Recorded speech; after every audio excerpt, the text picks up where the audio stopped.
자, 뭐 다 알고 있는 이야기였지만 어제 청와대에서 엄청난 거 발표를 했는데 박근혜 정권 때 문건이 그것도 캐비넷에서 300여 건이 나왔다. 그런데 그중에 지금 우리 대변인님과 관련한 것도 또 나왔다. 일단 궁금한 게 청와대가 전 정권의 서류를 인수인계를 안 해줘가지고 아무것도 없는 상태였다는 보도도 나왔었거든요. 근데 어떻게 이런 게 발견이 될까요? 그러게요. 신기하지 않아요? 산타크로스 선물 같은데요. 그래서 문재인 대통령은 하늘이 돕는다는 말이 맞는 말인 것 같습니다. 어떻게 그걸 까먹고 그냥 가지? 그러니까 까먹은 건 아니겠죠. 일부러요? 고의적으로 누가 두고 갔겠죠. 설마 그거를 진짜요? 300건에 되는 문건을 캐비넷에다 두고 가겠습니까? 그게 원래 그 민정 라인하고 뭐 또 다른 라인? 사정? 예, 그 라인들이 쓰던 건데 현재는 민정수석실 직원들이 쓰는 곳에 자리가 부족해서 자리를 다시 재배치하려고 보니까 무거운 캐비넷이 있었다. 그 캐비넷 안에 300여 건의 문건이 나왔다. 근데 어때요?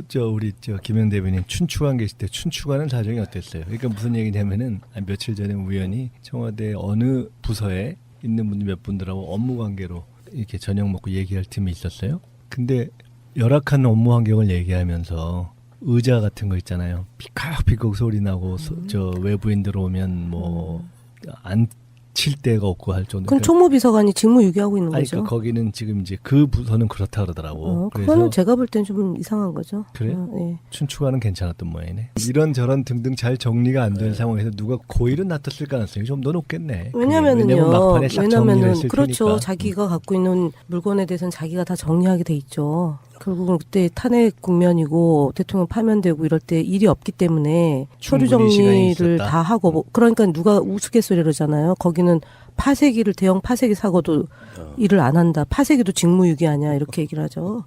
있을 수 없는 일이죠 사실은. 그럼 누가 놓고 갔을까? 저는 뭐 그럴 없다? 가능성이 굉장히 높다. 어때요? 우리 김현 대변인 청와대에서 일해봤으니까. 지금 그 문서들 보면 그거는 작성자 누군지 다 확인할 수 있는 문건들이죠? 그렇죠. 그렇게 봐야죠. 그러니까 생산자가 생산하고 접수하는 거니까 접수하는 것들이 다 이제 기록되는 거기 때문에 그거는 이제 확인하면 어느 선에서 작성되는지 확인할 수 있는 거라고 어저께 보니까 박수현 대변인이 브리핑할 때 보니까요. A4 용지 뒷면에 적어져 있는 메모잖아요. 네.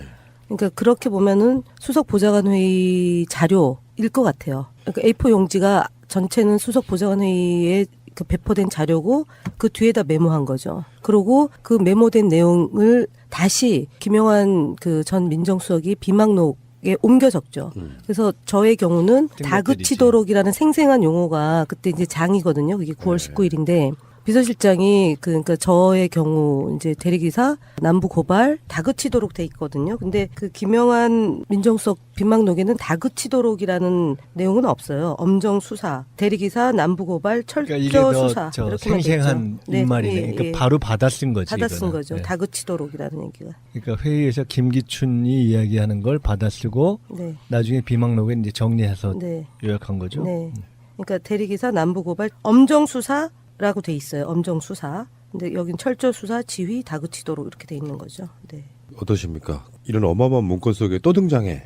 네. 열받으시겠어요? 제가 어저께 사실은 저희가 이제 당에 그동안 현장 최고위원회를 지역마다 이제 16개 시도별로 해서 대선에 공이 있는 분들 표창하고 현장에서 최고위원회를 하는 날인데 제주도에서 이제 일 끝내고 공항 대기하고 있는데 이 뉴스를 봤어요. 추 대표님하고 같이. 그래서 추 대표께서 우병우 즉각 구속하라는 내용의 성명서를 바로 내라고 그래서 제가 이제 성명서를 냈는데 그러고 나서 이제 차분히 저녁 때 이제 복귀를 해봤는데 17일 날 새벽에 사건이 발생하고 제가 사실은 경찰서에 참고인 자격으로 조사를 받고 귀가 조치를 한 거거든요.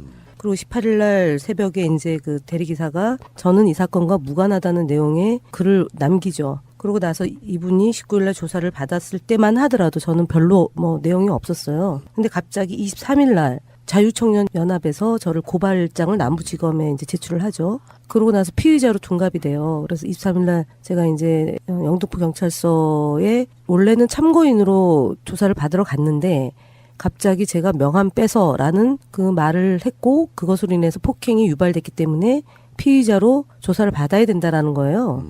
그래서 저는 그럴 수 없다. 참고인 신분으로 나왔기 때문에 피의자로 아무리 고발이 됐다고 바로 고발장을 접수한 날 무슨 피의자로 둔갑이 됐느냐라고 해서 제가 참고인 자격으로 조사를 받고 이후에 10월 2일 날 다시 이제 경찰에 불려가서 피의자 조사를 받아요. 19일 날 대리기사가 1차 조사를 받고 22일 날 경찰이 병원에 입원해 있는 대리기사한테 가서 명함 뺏어란 소리를 혹시 들은 바가 있냐라는 주문 조사를 하는 거죠.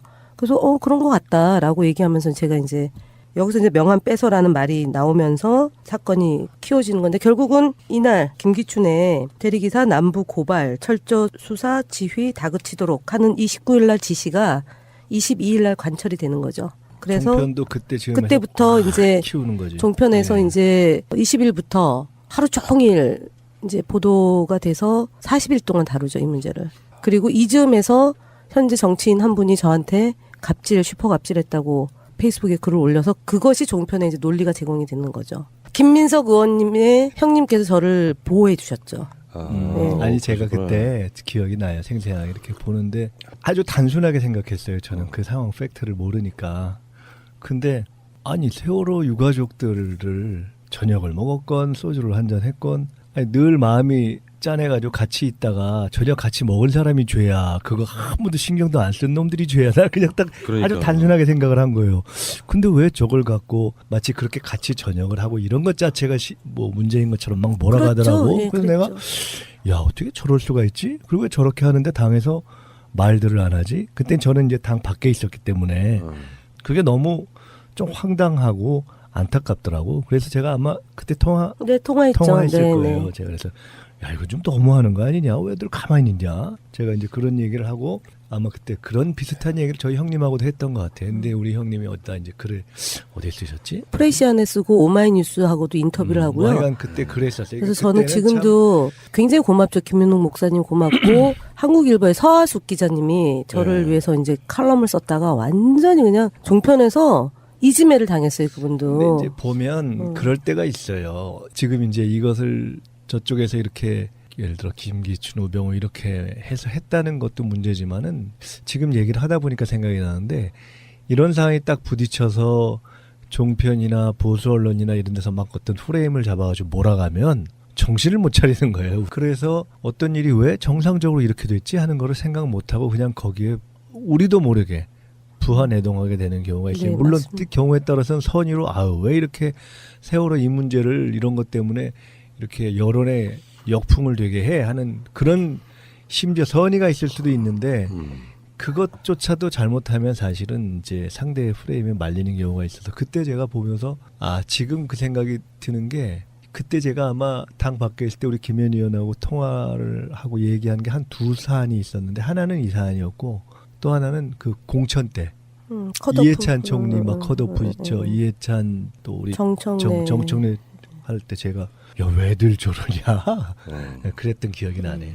그럴 네. 때가 있어요 보면. 정치인 개인에게 얼마나 엄청난 사건이냐면요. 프레임을 어떤 정치인의 갑질 이렇게 몰아가잖아요. 그러면 이쪽 사람들도 굉장히 그 국회의원에 대해서 이미지가 나쁘게 돼요. 그러니까 계속 그렇게 쏴대면은 제가 사실은 이제 3일까지는 저를 지지하고 제가 세월호 때문에 고생한 걸 아는 많은 사람들이 격려를 해줬어요. 근데 하루 종일게 채널A, TV조선, MBN에서 그냥 돌림빵을 하니까 그다음부터는 무방비가 되는 거예요. 사람들이 멘붕이 다 와가지고 그러니까 세월호 문제가 저 때문에 교착 상태에 빠지고 하여간 결국은 세월호 그 특별법을 악용하게 되는 고리로 작용한 거죠.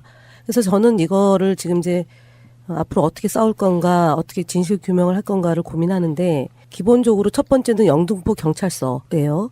그때 제가 강신명 경찰청장 시절인데 강신명 경찰청장이 저희 쪽에다가 얘기한 건 뭐냐면 일단은 폭행한 증거가 없기 때문에 기소가 안 되는 사건이다.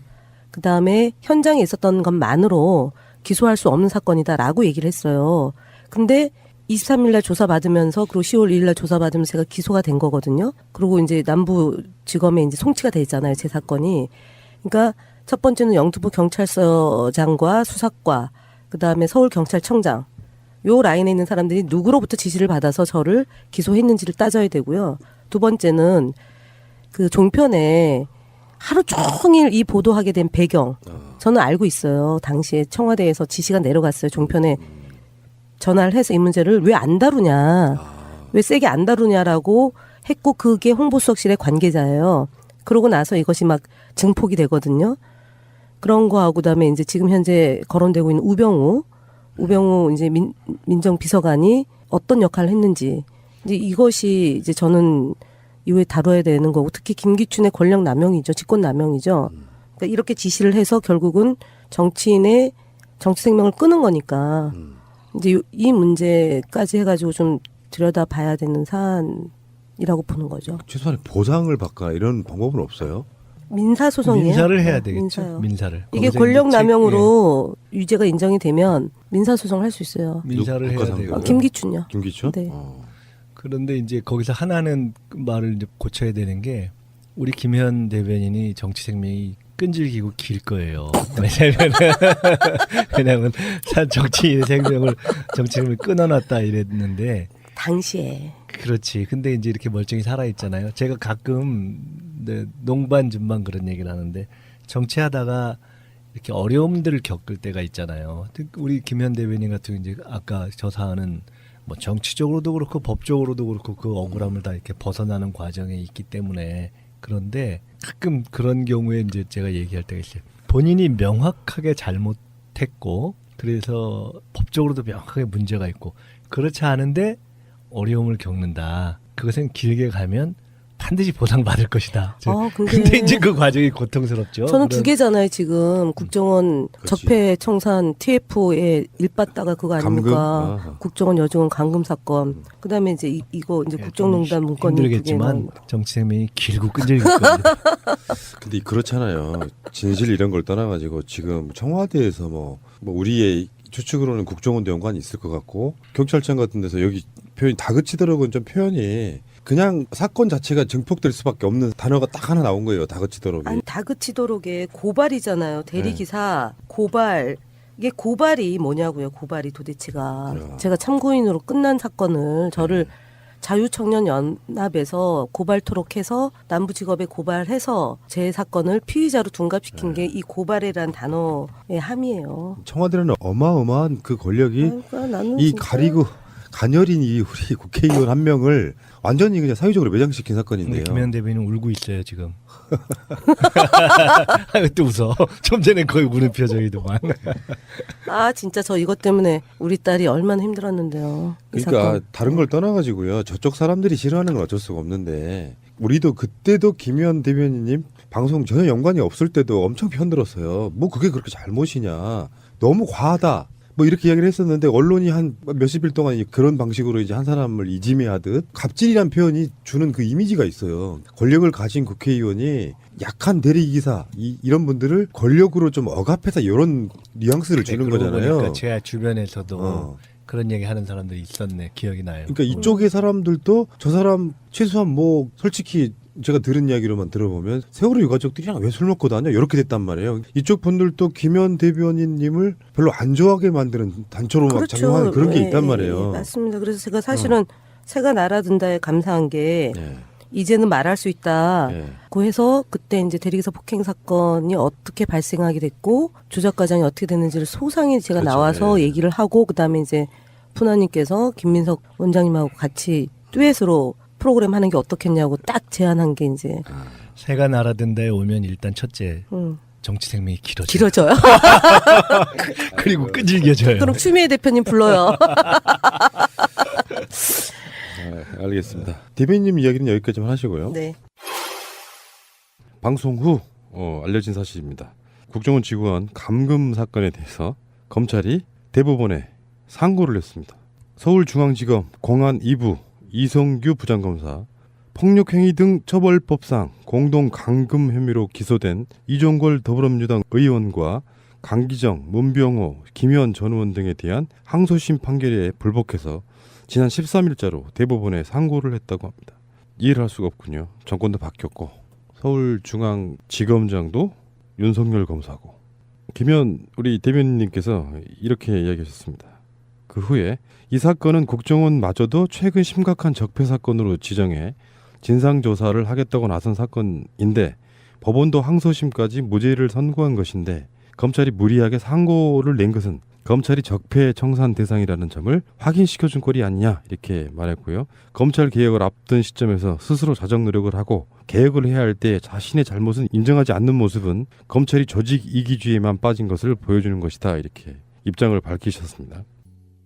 제가 아까 초반에 말씀드린 것처럼 문재인 대통령은 하늘이 돕는 것처럼 현재 시의적절한 문건이 나온 거잖아요. 재판 과정에서 굉장히 중요한 자료로 쓸 수 있는 증거로 쓸 수 있는 것들이 나와서 지금 검찰에 인계했다는 거 아니에요? 박근혜 씨의 재판에 가장 중요한 것 중에 하나가 뇌물죄 여부인데 이게 삼성과의 관계에 있어서 확고한 증거가 될 수 있는 일단 문건이 나온 거잖아요. 그렇죠. 그 다음에 블랙리스트 건도 다시 한번 나온 거고 우리 김현 대변인 관련된 문건도 나온 거고 기타 등등 여러 가지 문건이 나왔는데 이게 이제 이야기를 들어보니 주로 우병우 작성일 가능성이 없다 뭐 이런 이야기도 나옵니다. 지금 우선 누가 작성했느냐만 놓고 보면 시기상으로 보면 저게 우병우가 비서관이던 시기, 예. 그다음에 비서관에서 수석으로 승진한 시기 그런 점이 하나가 있고, 그러니까 시기라는 점이 있고 또 한편으로는 박근혜와 이재용이 독대하기 전 시기, 그것도 상당히 일정 전 시기죠. 이제 그런 시기상의 문제가 있고 또 하나는 소관상의 문제가 있을 텐데 저게 삼성 건을 다룬 것, 그 다음에 블랙리스트 건을 다룬 것, 그리고 세월호 건은 일정하게 있다 하더라도 조금 전에 다그치도록 뭐 이렇게 지휘라는 것에서 일종의 직권남용. 그러니까 이 외에도 지금 많이 있는데 우리가 다 보진 못했기 때문에 만을 놓고 보면 이게 왜 민정에서 했지?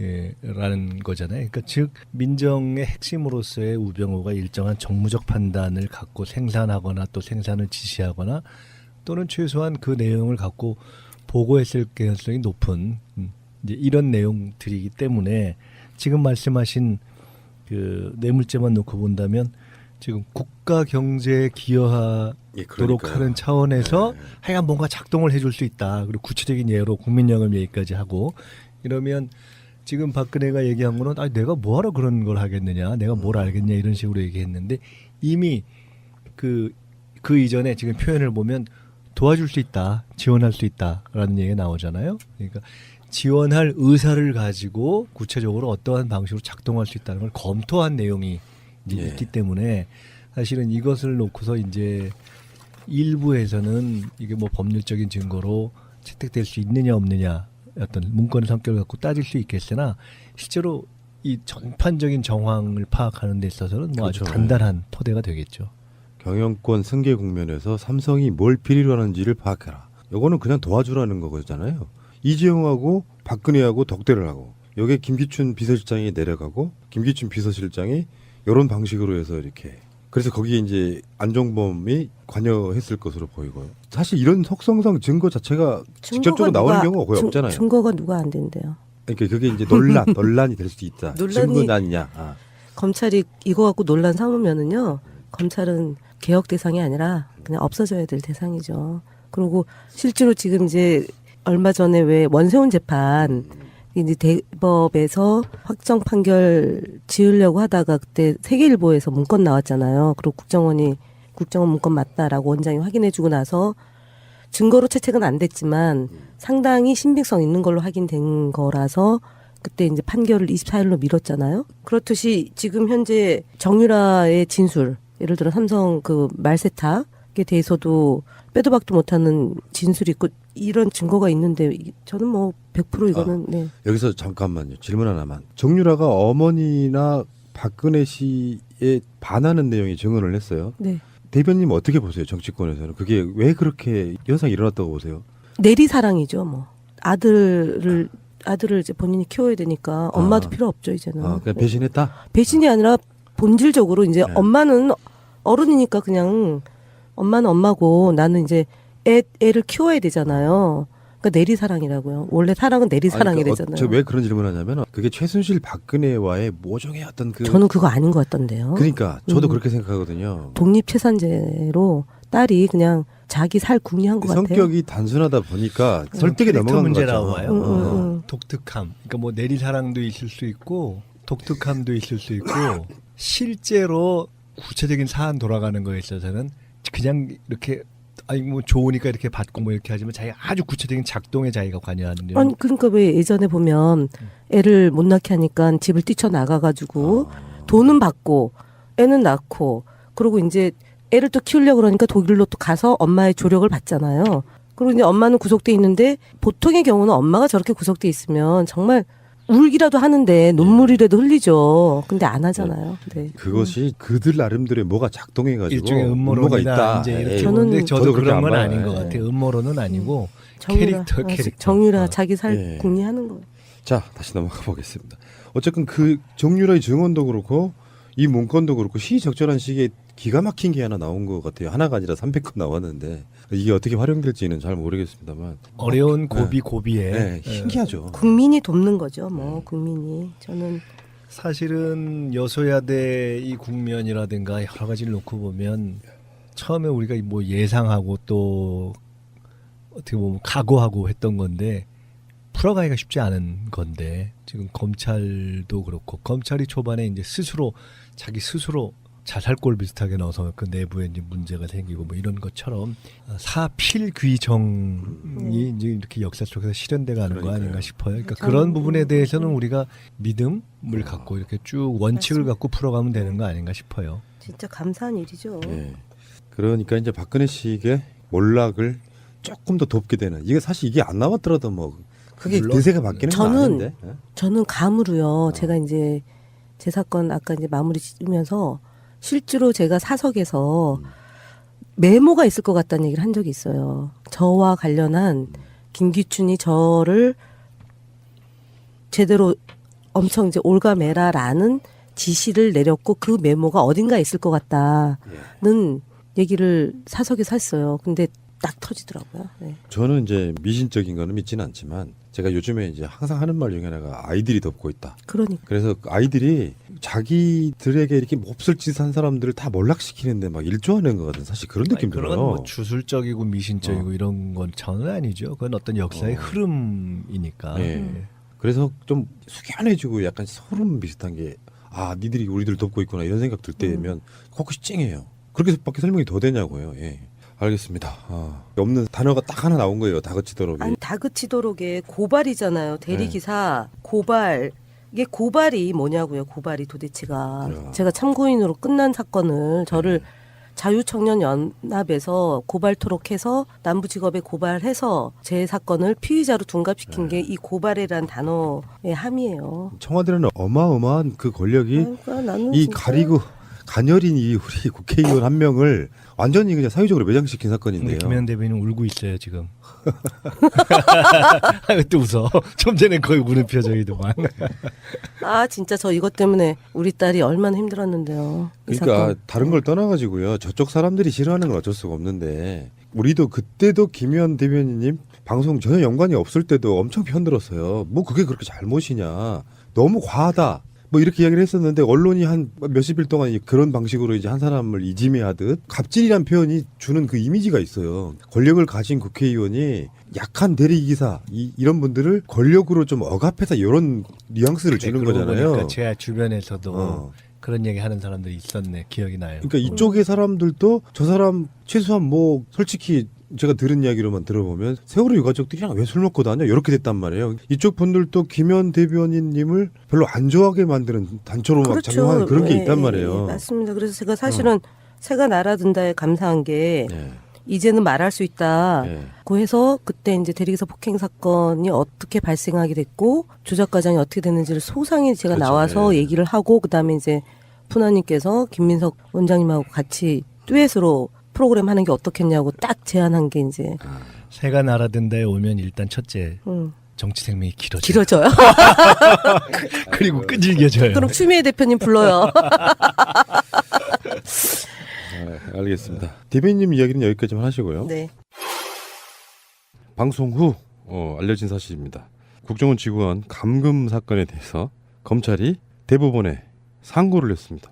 서울중앙지검 공안 2부 이성규 부장검사 폭력행위 등 처벌법상 공동 감금 혐의로 기소된 이종걸 더불어민주당 의원과 강기정, 문병호, 김현 전 의원 등에 대한 항소심 판결에 불복해서 지난 13일자로 대법원에 상고를 했다고 합니다.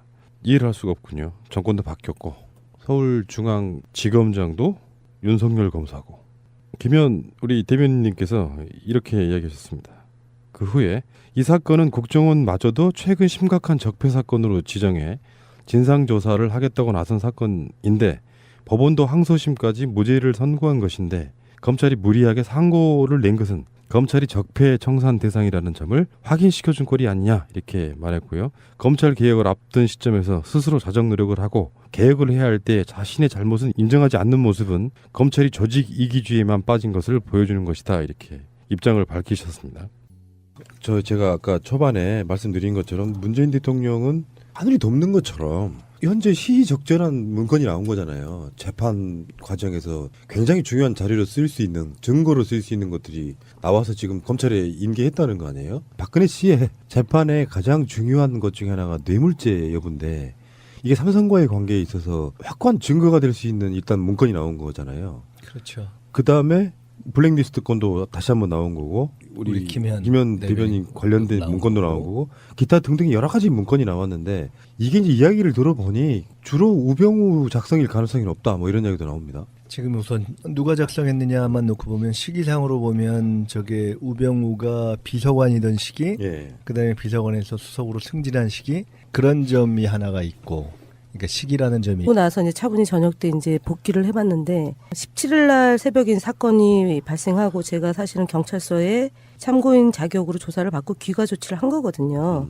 그리고 18일 날 새벽에 이제 그 대리기사가 저는 이 사건과 무관하다는 내용의 글을 남기죠. 그러고 나서 이분이 19일 날 조사를 받았을 때만 하더라도 저는 별로 뭐 내용이 없었어요. 근데 갑자기 23일 날 자유청년연합에서 저를 고발장을 남부지검에 이제 제출을 하죠. 그러고 나서 피의자로 둔갑이 돼요. 그래서 23일 날 제가 이제 영등포 경찰서에 원래는 참고인으로 조사를 받으러 갔는데 갑자기 제가 명함 빼서라는 그 말을 했고 그것으로 인해서 폭행이 유발됐기 때문에 피의자로 조사를 받아야 된다라는 거예요. 그래서 저는 그럴 수 없다. 참고인 신분으로 나왔기 때문에 피의자로 아무리 고발이 됐다고 바로 고발장을 접수한 날 무슨 피의자로 둔갑이 됐느냐라고 해서 제가 참고인 자격으로 조사를 받고 이후에 10월 2일 날 다시 이제 경찰에 불려가서 피의자 조사를 받아요. 19일 날 대리기사가 1차 조사를 받고 22일 날 경찰이 병원에 입원해 있는 대리기사한테 가서 명함 빼서란 소리를 혹시 들은 바가 있냐라는 주문 조사를 하는 거죠. 그래서 그런 것 같다라고 얘기하면서 제가 이제 여기서 이제 명함 빼서라는 말이 나오면서 사건이 키워지는 건데 결국은 이날 김기춘의 대리기사 남부 고발 철저 수사 지휘 다그치도록 하는 이 19일 날 지시가 22일 날 관철이 되는 거죠. 그래서 종편도 그때부터 이제 키우는 거지. 종편에서 네. 이제 20일부터 하루 종일 이제 보도가 돼서 40일 동안 다루죠, 이 문제를. 그리고 이즈음에서 현재 정치인 한 분이 저한테 슈퍼 갑질했다고 페이스북에 글을 올려서 그것이 종편에 이제 논리가 제공이 되는 거죠. 김민석 의원님의 형님께서 저를 보호해 주셨죠. 아니 제가 그때 기억이 나요. 생생하게 이렇게 보는데 아주 단순하게 생각했어요. 저는 그 상황 팩트를 모르니까. 근데 아니 세월호 유가족들을 저녁을 먹었건 소주를 한잔 했건 아니, 늘 마음이 짠해가지고 같이 있다가 저녁 같이 먹을 사람이 죄야. 그거 아무도 신경도 안 쓴 놈들이 죄야. 나 그냥 딱 그러니까. 아주 단순하게 생각을 한 거예요.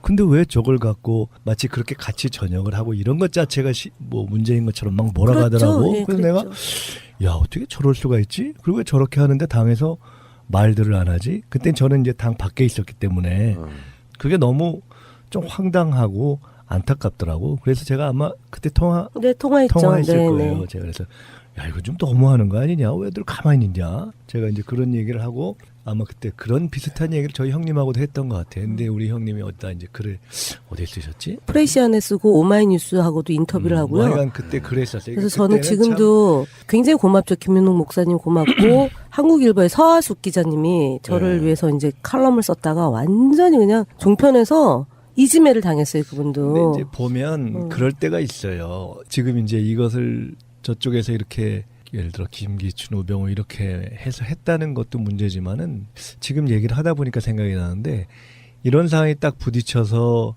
종편이나 보수 언론이나 이런 데서 막 어떤 프레임을 잡아가지고 몰아가면 정신을 못 차리는 거예요. 그래서 어떤 일이 왜 정상적으로 이렇게 됐지 하는 거를 생각 못하고 그냥 거기에 우리도 모르게 부하내동하게 되는 경우가 있어요. 네, 물론 맞습니다. 경우에 따라서는 선의로 왜 이렇게 세월호 이 문제를 이런 것 때문에 이렇게 여론에 역풍을 되게 해 하는 그런 심지어 선의가 있을 수도 있는데 그것조차도 잘못하면 사실은 이제 상대의 프레임에 말리는 경우가 있어서 그때 제가 보면서 지금 그 생각이 드는 게 그때 제가 아마 당 밖에 있을 때 우리 김현 의원하고 통화를 하고 얘기한 게 한 두 사안이 있었는데 하나는 이 사안이었고 또 하나는 자, 뭐 다 알고 있는 이야기였지만 어제 청와대에서 엄청난 거 발표를 했는데 박근혜 정권 때 문건이 그것도 캐비넷에서 300여 건이 나왔다. 그런데 그중에 지금 우리 대변인님과 관련한 것도 또 나왔다. 일단 궁금한 게 청와대가 전 정권에 서류를 인수인계를 안 해줘가지고 아무것도 없는 상태였다는 보도도 나왔었거든요.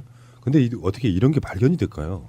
그러게요. 신기하지 않아요? 산타크로스 선물 같은데요. 그래서 문재인 대통령은 하늘이 돕는다는 말이 맞는 말인 것 같습니다. 어떻게 그걸 까먹고 그냥 가지? 그러니까 까먹은 건 아니겠죠. 일부러요?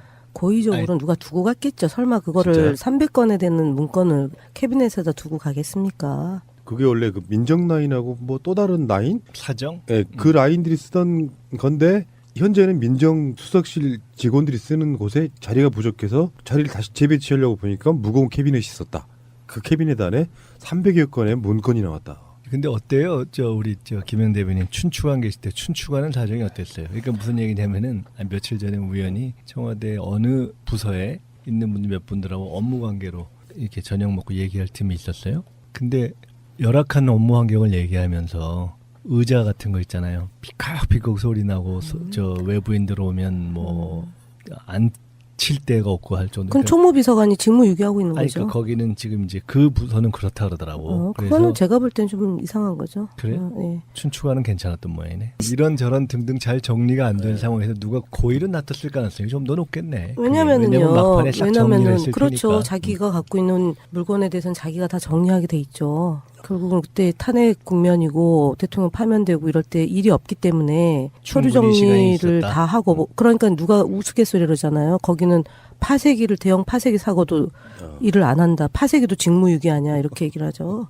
있을 수 없는 일이죠, 사실은. 그럼 누가 놓고 갔을까? 저는 뭐 이런 그럴 생각도? 가능성이 굉장히 높다. 어때요, 우리 김현 대변인 청와대에서 일해봤으니까. 지금 그 문서들 보면 그거는 작성자 누군지 다 확인할 수 있는 문건들이죠. 그렇죠, 그렇게 봐야죠. 그러니까 생산자가 생산하고 접수하는 거니까 접수하는 것들이 다 이제 기록되는 거기 때문에 그거는 이제 확인하면 어느 선에서 작성되는지 다 확인할 수 있는 거라고 어저께 봐야 되겠죠. 보니까 박수현 대변인이 브리핑할 때 보니까요. A4 용지 뒷면에 적어져 있는 메모잖아요. 네. 그러니까 그렇게 보면은 수석 보좌관 회의 자료일 것 같아요. 그러니까 A4 용지가 전체는 수석 보좌관 회의에 그 배포된 자료고 그 뒤에다 메모한 거죠. 그리고 그 메모된 내용을 다시 김영환 그 전 민정수석이 비망록에 옮겨 적죠. 그래서 저의 경우는 다그치도록이라는 생생한 용어가 그때 이제 장이거든요. 그게 9월 19일인데 비서실장이 그러니까 저의 경우 이제 대리기사 남부 고발 다그치도록 돼 있거든요. 근데 그 김영환 민정수석 빈막록에는 다그치도록이라는 내용은 없어요. 엄정 수사, 대리기사 남부 고발 철저 그러니까 이게 수사 이렇게만 돼 생생한 있죠. 입말이네. 예, 그러니까 예. 바로 받아 쓴 거지. 받아 쓴 이거는. 거죠. 네. 다그치도록이라는 얘기가. 그러니까 회의에서 김기춘이 이야기하는 걸 받아 쓰고 네. 나중에 비망록에 이제 정리해서 네. 요약한 거죠. 네. 그러니까 대리기사 남부 고발 엄정 수사라고 돼 있어요. 엄정 수사. 근데 여긴 철저 수사, 지휘, 다그치도록 이렇게 돼 있는 거죠. 네. 어떠십니까? 이런 어마어마한 문건 속에 또 등장해.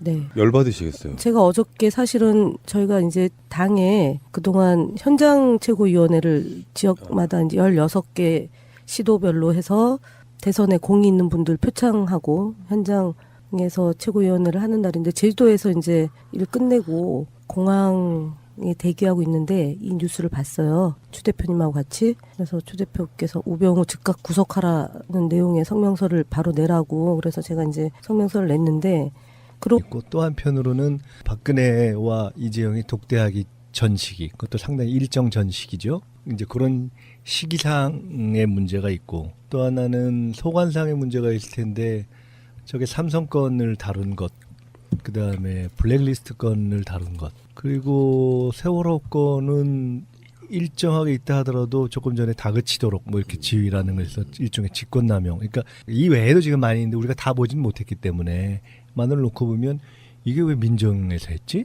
예, 라는 거잖아요. 그러니까 즉 민정의 핵심으로서의 우병우가 일정한 정무적 판단을 갖고 생산하거나 또 생산을 지시하거나 또는 최소한 그 내용을 갖고 보고했을 가능성이 높은 이제 이런 내용들이기 때문에 지금 말씀하신 그 뇌물죄만 놓고 본다면 지금 국가 경제에 기여하도록 예, 그러니까요. 하는 차원에서 네. 하여간 뭔가 작동을 해줄 수 있다. 그리고 구체적인 예로 국민연금 얘기까지 하고 이러면 지금 박근혜가 얘기한 거는 내가 뭐하러 그런 걸 하겠느냐, 내가 뭘 알겠냐 이런 식으로 얘기했는데 이미 그 이전에 지금 표현을 보면 도와줄 수 있다, 지원할 수 있다라는 얘기가 나오잖아요. 그러니까 지원할 의사를 가지고 구체적으로 어떠한 방식으로 작동할 수 있다는 걸 검토한 내용이 이제 예. 있기 때문에 사실은 이것을 놓고서 이제 일부에서는 이게 뭐 법률적인 증거로 채택될 수 있느냐 없느냐 어떤 문건의 성격을 갖고 따질 수 있겠으나